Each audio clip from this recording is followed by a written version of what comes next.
Hey guys, I'm here for the 5 quotes tag, and I was tagged by Emma from A Bookish Princess a few weeks ago, but I wanted to wait until the end of Victober, and I just read so many amazing Victorian novels, and then I have one book that I've just recently been thinking about, and one book that I finished a couple days ago that I have a quote from. So the first book, that is one that I'd recently been just thinking about and relishing how much I enjoyed reading this summer, and this is A Suitable Boy by Vikram Seth. If you're new to my channel, I read this over the course of May, June, and July as a buddy read with Hillary from Your Robot Friend, and this was one of the best reading experiences I've had, just really taking my time savoring this book. And yes, it was incredible, and it has such a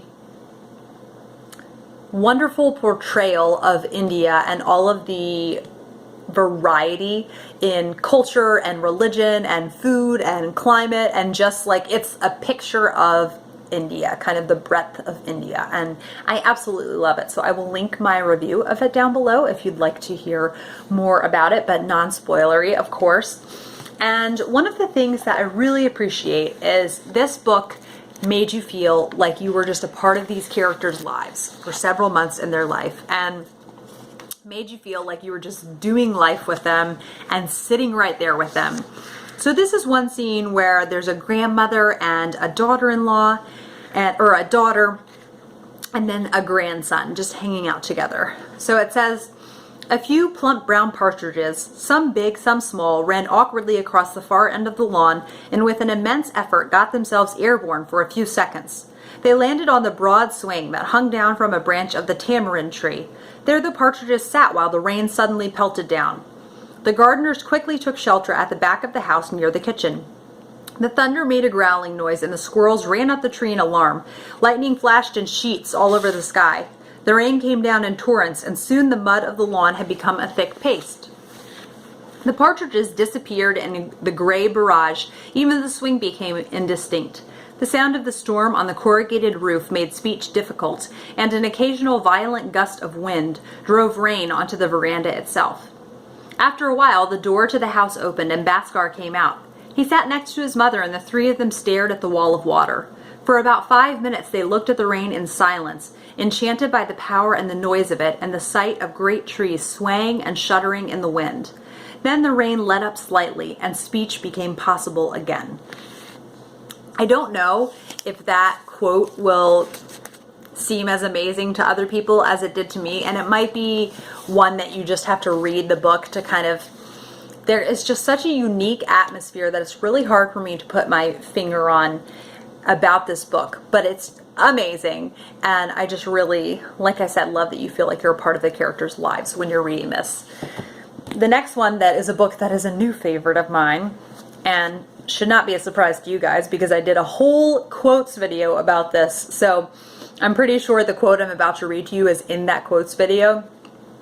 Anyhow, this book, Silvias Lovers by Elizabeth Gaskell, is like Thomas Hardy, the Bronte sisters, and Elizabeth Gaskell all got together and wrote the most amazing novel ever. It is tragic, it is romantic, it is beautiful, and I love it so much, and it was amazing. And it's a love triangle, so you know it's going to be tragic, you go with that going in, but what I really appreciate about Elizabeth Gaskell, now 4 novels in, is that all of her books feel so different from one another.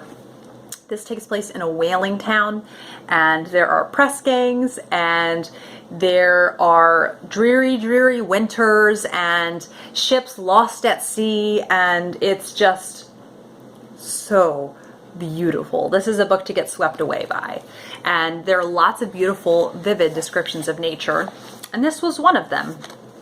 It was the afternoon of an April day in that same year, and the sky was blue above, with little sailing white clouds catching the pleasant sunlight. The earth in that northern country had scarcely yet put on her robe of green. Her robe of green. The few trees grew near brooks running down from the moors and the higher ground. The air was full of pleasant sounds prophesying of the coming summer. The rush and murmur and tinkle of the hidden watercourses, the song of the lark poised high up in the sunny air, the bleat of the lambs calling to their mothers, everything inanimate was full of hope and gladness. That to me is a beautiful, captivating picture of what spring is like. The next was The Woodlanders by Thomas Hardy. This was read during Victober, and it was so beautiful, but my heart is broken in two after reading it, so I'm going to need some chill out time before my next Thomas Hardy read. But in the meantime, his descriptions of nature are unparalleled. Just listen to this. There was now a distinct manifestation of morning in the air, and presently the bleared white visage of a sunless winter day emerged like a dead-born child. The woodlanders everywhere had already bestirred themselves, rising this month of the year at the far less dreary time of absolute darkness. It had been above an hour earlier before a single bird had untucked its head, that 20 lights were struck in as many bedrooms, 20 pairs of shutters opened, and 20 pairs of eyes stretched to the sky to forecast the weather for the day. Owls that had been catching mice in the outhouses, rabbits that had been eating the winter greens in the gardens, and stoats that had been sucking the blood of the rabbits, discerning that their human neighbors were on the move, discreetly withdrew from publicity, and were seen and heard no more till nightfall. So beautiful. I do definitely want to read more of him because of his descriptions of nature, which is what many people say about him. Then another book that I enjoyed, and enjoyed a lot more than I thought I would, was The Warden by Anthony Trollope, and I do not have a physical copy of this, so I found the quote that I wanted on Goodreads. And this, to me, is just very, the topic that a lot of people are talking about is going around on BookTube, which is hygge, and that is the Danish kind of homebodiness, coziness, just warm at home feelings, and this quote to me kind of embodies some of that. It says, "What on earth could be more luxurious than a sofa, a book, and a cup of coffee?" I love that. Okay, then a book that I recently read, and I'm really excited because this is one of those books that one of those reading experiences that after I finished, I was like, yeah, it was good. But now the more I think about it, the more I think about how much I loved it. And it makes me smile just to think about this book. This is The 13th Tale by Diane Setterfield. I had so many people recommend this book to me. It's a book for book lovers. And during my failed Booktuber Recommends project, Brittany from Under the Radar Books recommended this to me. And Brittany, if you are watching, thank you so much. This book was amazing. I am so happy that I read it, and it was just so suited to me and so fun to read after Victober. It's a love letter to Victorian literature and just books in general, and it was lovely. So then I found this copy for $2, so I could not resist, and I think it's such a beautiful book. I love this. I love all of the old books, and then the spine, and then the end papers looking like the marble old end papers. It's just beautiful. And then the actual book itself, guys, it looks like an old book. I'm very enamored with this book lately, in case you can't tell. So the quote that I wanted to read to you is, "I read old novels. The reason is simple. I prefer proper endings. Marriages and deaths, noble sacrifices and miraculous restorations, tragic separations and unhoped for reunions, great falls and dreams fulfilled. These, in my view, constitute an ending worth the wait. They should come after adventures, perils, dangers, and dilemmas, and wind everything up nice and neatly.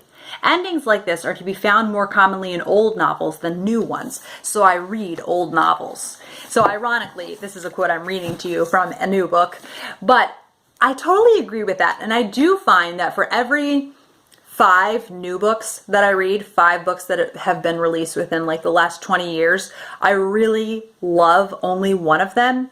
And basically for every classic that I read, I probably love 3 to 4 of them out of 5. So it really is a rare new book that will become a new favorite, but this one has become a new favorite. But I just think a lot of the time when I hear about a lot of new books, I just feel very skeptical, and that why would I spend a lot of my reading time on the newer ones if I just know they aren't going to satisfy nearly as much as the classics do? An exception to that is mysteries, because I genuinely enjoy reading newer mysteries than older mysteries. But I think there is a lot to be said about a book that has stood the test of time, and books that have spoken to people over different generations and all sorts of different situations, and that are classic and timeless. So those are my 5 quotes. I would like to tag Lauren from Burt Fiction, Stephanie from That's What She Read, Bree Hill, Katie from Life Between Words, and Katie from Books and Things. I think those ladies will enjoy this tag. I hope you guys are having a lovely day, and I will see you for another video very soon.